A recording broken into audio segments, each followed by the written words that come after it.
भगवान की भक्ति करो तो निष्काम भाव से करो। अब आपको केवल एक बेटा मांग रहे हैं, भगवान आपके घर में 4 बेटे देने वाला हो तो भगवान आपको क्या देना चाहते हैं उसे सहर्ष स्वीकार कीजिए। आप भगवान से क्या मांग रहे हैं? भगवान तो अंतर्यामी है, भगवान घट घट की जानते हैं, तो फिर आप उनके सामने इस प्रकार से मांगने वाली बात क्यों करते हैं? मांगन चले सो मर गया और मरे सो मांगन जाए, और उससे पहले वो मरा जो हुए में कर देना है। मांगना नहीं चाहिए। बाबा श्री कहते हैं अपनी भक्ति प्रबल करो कि देने वाला स्वयं आपके पास आए और बार बार कहे कि तू मांग मुझसे, मैं तुझे देना चाहता हूं। आप मांगे और वो हाँ ना करे, ऐसा नहीं होना चाहिए। बाबा श्री कहते हैं कि बिना ज्ञान भक्ति रोती है, बिना ज्ञान के भक्ति अंधी होती है, और भक्ति के बिना ज्ञान पंगु होता है। भक्ति के बिना ज्ञान लंगड़ा होता है और ज्ञान के बिना भक्ति अंधी होती है।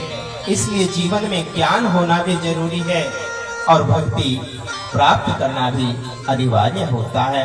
और ये कौन दिलाता है? आपको भक्ति मिलेगी तो कैसे? कौन दिलाए आपको भक्ति?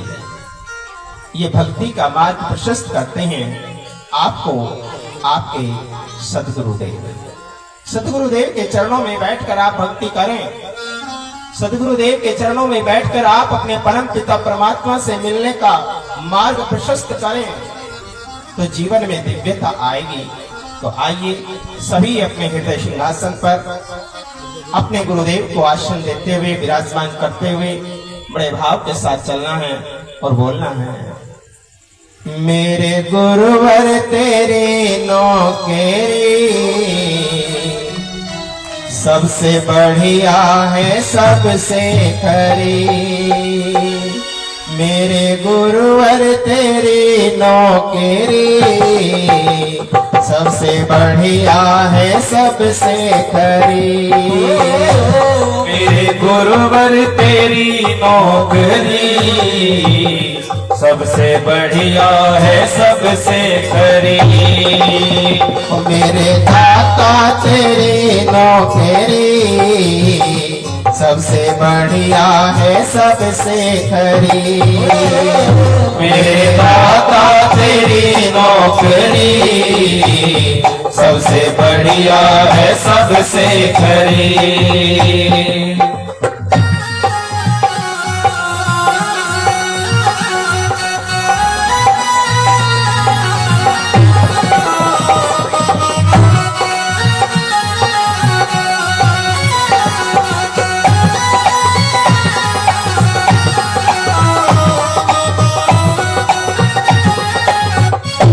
और कहा मैं नहीं था किसी काम का, मैं नहीं था किसी काम का, ले सहारा तेरे नाम का।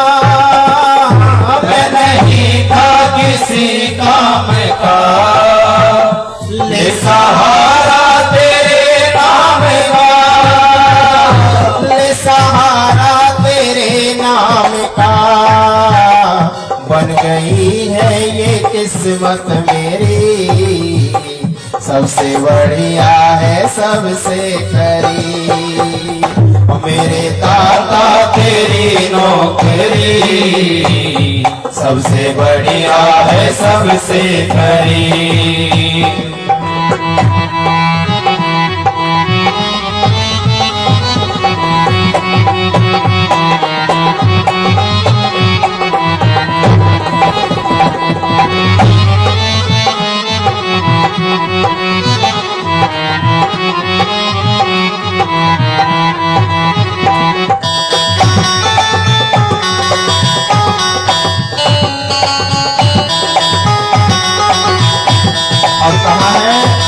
योग दान तप तीरथ नहना।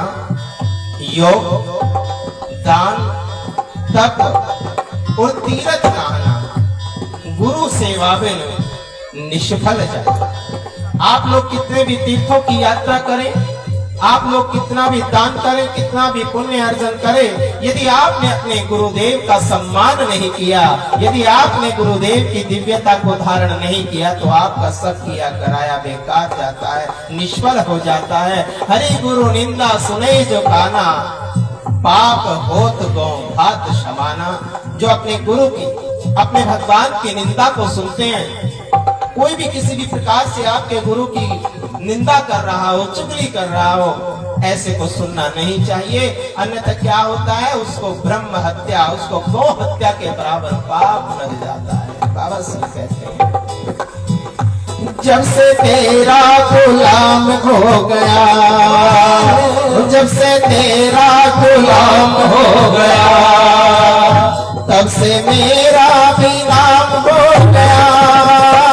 जब से तेरा गुलाम हो गया, तब से मेरा भी नाम हो गया, तब से मेरा भी नाम हो गया। वरना क्या थी, वरना क्या थी औकात मेरी, सबसे बढ़िया है सबसे करी, मेरे दाता तेरी नौकरी, सबसे बढ़िया है सबसे खरी।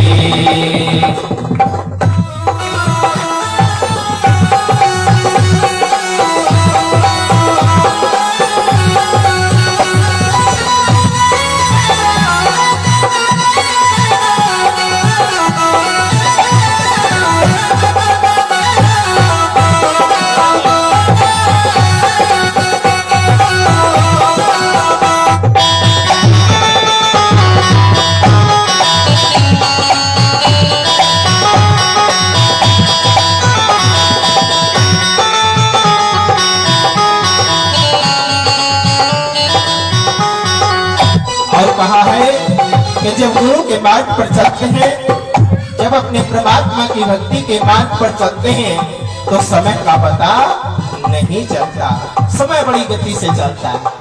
आप लोग यहाँ 3-4 घंटे बैठ के जाते हो, पता चलता है समय कितनी जल्दी निकल गया। लेकिन 3 घंटे अगर आपको रेलवे स्टेशन पर बैठना पड़ जाए, 3 घंटे कहीं आपको राशन की लाइन में लगना पड़ जाए, तो कितना प्रतीक्षा कितनी विचित्र होती है, इंतजार कितना विचित्र होता है। लेकिन भगवान की प्रतीक्षा दिव्यता धारण कराती है। भगवान का भजन करते हुए उनकी प्रतीक्षा कीजिए तो 1 दिन, 2 दिन, 3 दिन, 10 दिन, महीना, साल भी बीत जाएंगे, लेकिन आपको समय का एहसास नहीं होता। समय आपको दिव्यता की ओर लेकर चला जाता है। और बाबा जी कहते हैं कि भगवान की भक्ति में व्यापार नहीं होता, ये सौदा नहीं है। लेकिन फिर भी कहा कि बाबा जी कितना देते हैं, मेरे दाता जब देते हैं तो ढेरों के ढेर देते हैं। और कितना दिया, क्या कहते हैं, मेरी तनख्वाह भी कुछ कम नहीं, मेरी तनख्वाह भी कुछ कम नहीं, कुछ मिले ना मिले गम नहीं, मेरी तनख्वाह भी कुछ कम नहीं, कुछ मिले ना मिले गम नहीं, कुछ मिले ना मिले गम नहीं। अब ना मैं करूं दूसरी, सबसे बढ़िया है सबसे परी, मेरे दाता तेरी नौकरी, सबसे बढ़िया है सबसे परी, सबसे बढ़िया है सबसे खरी, सबसे बढ़िया है सबसे खरी, सबसे बढ़िया है सबसे खरी।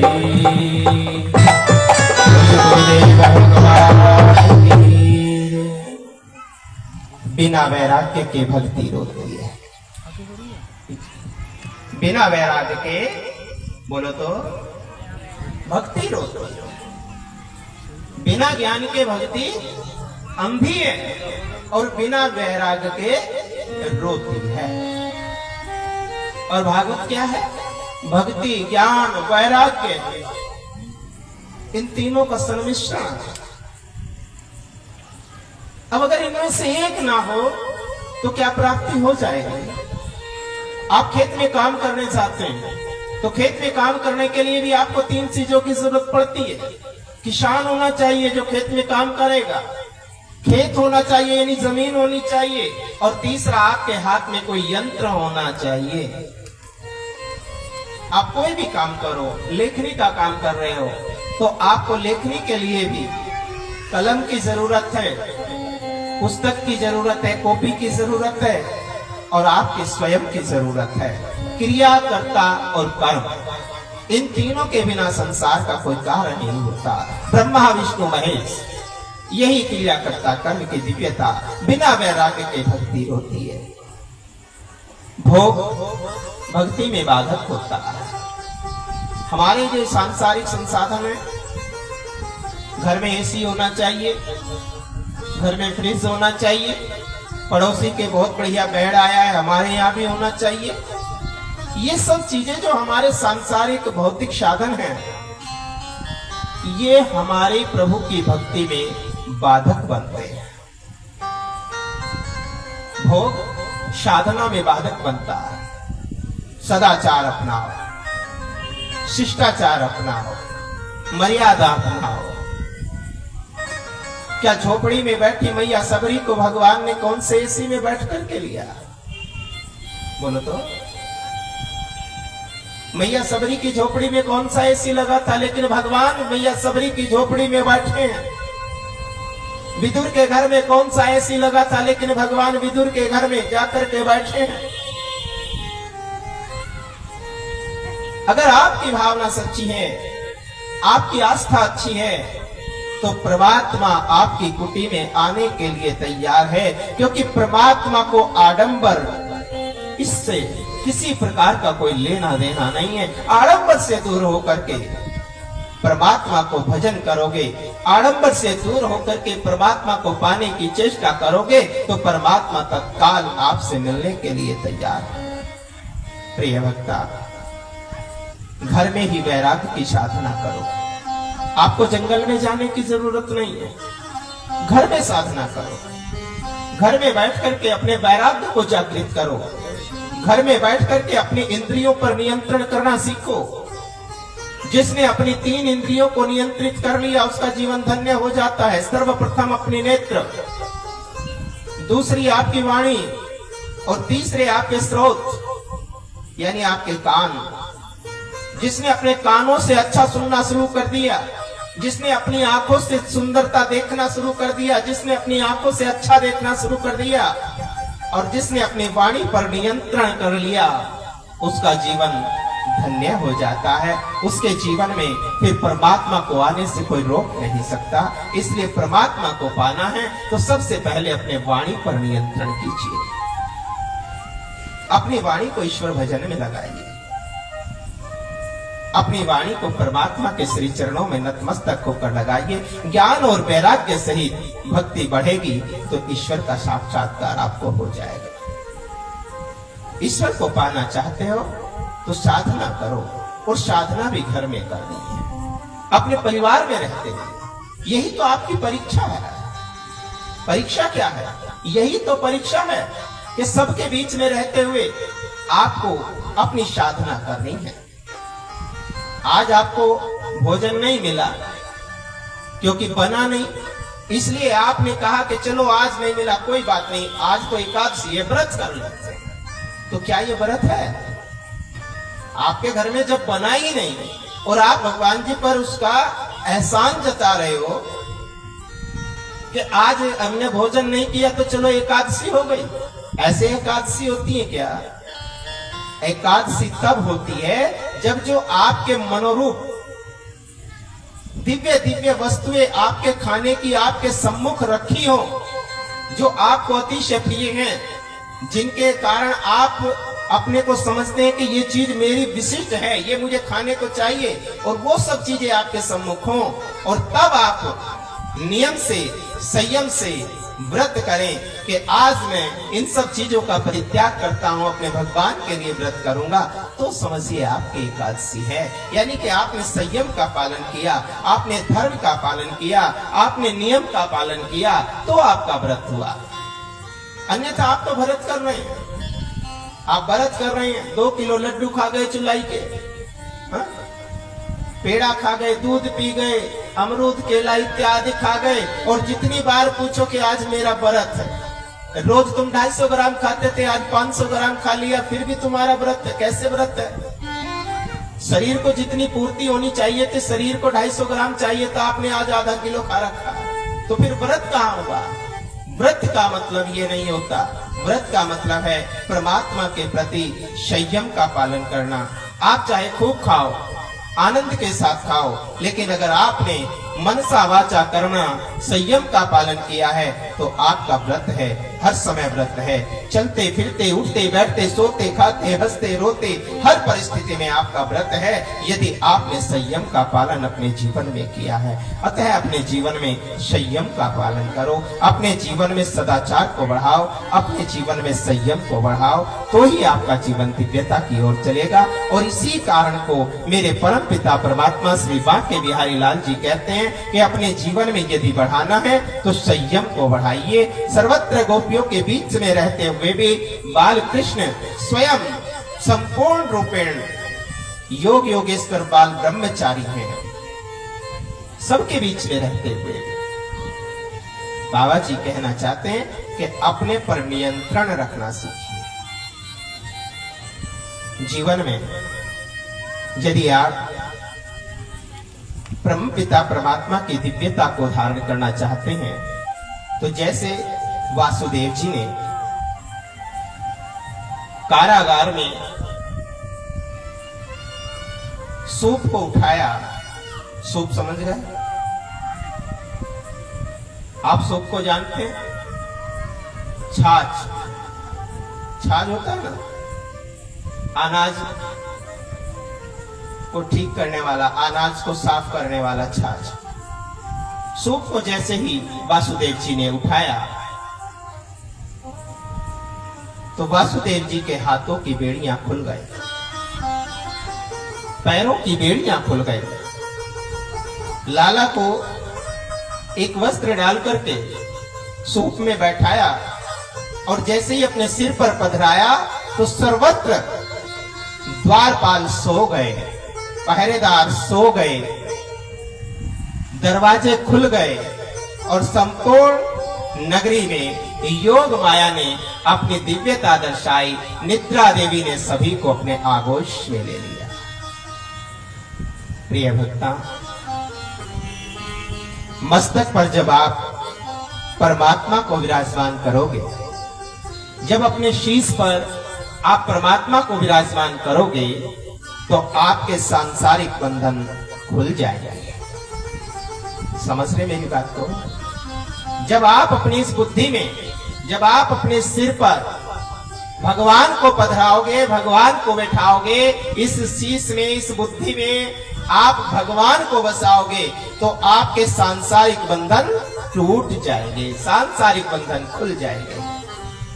लेकिन जब जब आप इस संसार को इस बुद्धि में बसाओगे तो आपको मायावी बंधन घेर लेंगे। वासुदेव ने जैसे ही भगवान को शीश पर पधराया तो सभी बंधनों से मुक्त हो गए, और जब बंधनों से मुक्त हुए तो नंद जी के यहाँ पर लाला को छोड़ करके स्वयं योग माया को लेकर आए, और जब योग माया को लेकर के आते हैं तो पुनः बंधनों में बंध जाते हैं। यही आपका जीवन है। जब आप इस मस्तिष्क में ईश्वर को बिठाओगे तो जैसे भाव आपके रहेंगे वैसी ही आपकी वाणी बोलेगी। आप अपने वाणी के स्वर को सुधारना है, आपको अपनी दिव्यता को सुधारना है। और कहा भी है, आदत बुरी सवार लो, बस हो गया भजन। आदत बुरी सवार लो, बस हो गया भजन। वाणी कसर सुधार लो, वाणी कसर सुधार लो, बस हो गया भजन। आदत बुरी सवार लो, बस हो गया भजन। आदत बुरी सवार लो, बस हो गया भजन। आपको केवल अपनी आदत सुधारनी है। और आदत कौन सी सुधारनी है? जो आपको बुरी आदतें लगी हुई हैं। सबसे बड़ी बुरी आदत क्या है आपके जीवन में? बोलो। जिसे आप स्वयं नहीं करते, दूसरा देता है। आप खुद नहीं लेते, दूसरा देता है। और उस दूसरे की दी हुई चीज को आप इतनी विशेषता से उसे ग्रहण करते हैं कि अपने सर्वस्व विनाश कर लेते हैं। वो क्या चीज है? बोलो, क्या है ऐसी वो चीज? क्रोध। क्या है? क्रोध। बोलो तो। गुस्सा। कौन देता है? क्या गुस्सा अपने आप पर कभी अपने आप को आता है? अकेले आदमी कभी गुस्सा होता है? बोलो। अकेला व्यक्ति कभी गुस्सा करता है क्या? लेकिन गुस्सा कब करेगा? जब दूसरा साथ में होगा। और दूसरे के कारण, दूसरे की बात के कारण आपको गुस्सा आता है। और जब दूसरे के कारण आपको गुस्सा आता है तो आप अपना अनर्थ कर बैठते हैं। इसलिए दूसरे के कारण अपना नुकसान क्यों करते हो? बाबा श्री कहते हैं कि क्रोध शरीर का धर्म नहीं है। शरीर का धर्म नहीं है। क्रोध तो मन का धर्म है। आप अपने मन से क्रोध कर रहे हैं तो क्रोध हो रहा है। मन के हारे हार है और मन के जीते जीत। आप अपने मन में क्रोध को बसाए हैं तो क्रोध आ रहा है। और जब आप अपने मन में क्रोध नहीं रखते तो आपको क्रोध नहीं आएगा। लड़ाई पड़ोसी के यहां हो रही है तो आपको क्रोध क्यों नहीं आया? लेकिन जब आपके संग में किसी ने कोई बात कही, एक छोटी सी गाली दे दी तो आपको क्रोध आया। क्यों? दूसरे के कारण आया ना। लेकिन जब तक दूसरे के साथ हो रही थी तब तक आपको कोई क्रोध नहीं था। तो आपने उस बात को अपने मन से लिया। जब आपने उसे मन से लिया तो आपको क्रोध बन गया।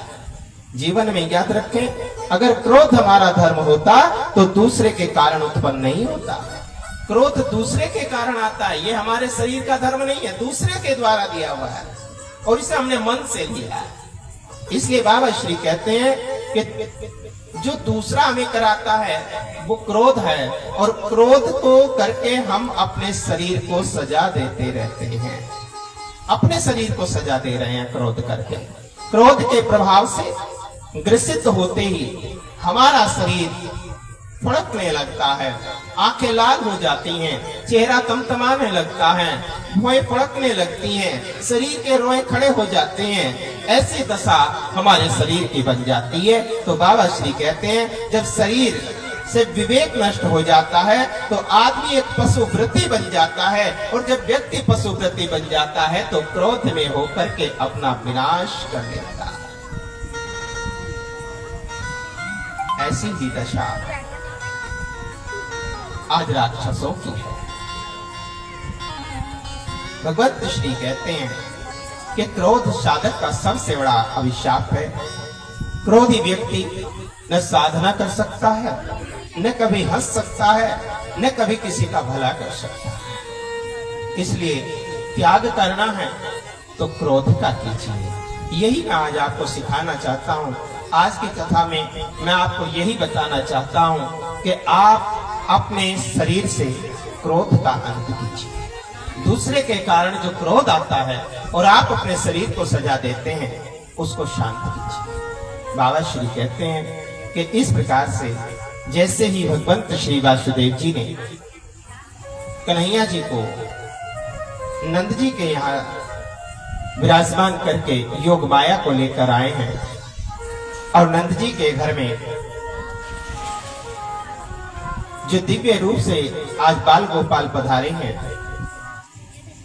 उसी समय नंदा और सुनंदा आती हैं और नंदा सुनंदा ने देखा कि बालक चहचा रहा है। दौड़ करके आई, थाली उठाई और बजाना शुरू कर दिया। नंद घर आनंद भयो, बोलो तो। नंद घर आनंद भयो, हमारा आनंद तो सो रहा है। नंद घर आनंद भयो जय कन्हैया, हाथी घोड़ा पाल की। बाबा श्री कहते हैं कि नंद जी के घर में बड़ा सुंदर आनंद बरसने लगा है और नंद जी के इस उत्सव में नंदोत्सव क्या है? नंदोत्सव का मतलब क्या है? नंदोत्सव कहते किससे? नंदोत्सव साल में एक बार नहीं मनाते। नंदोत्सव साल में एक बार नहीं मनाते। नंदोत्सव तो प्रतिदिन होना चाहिए, प्रतिपल होना चाहिए, प्रतिक्षण होना चाहिए। उत्सव का मतलब क्या है?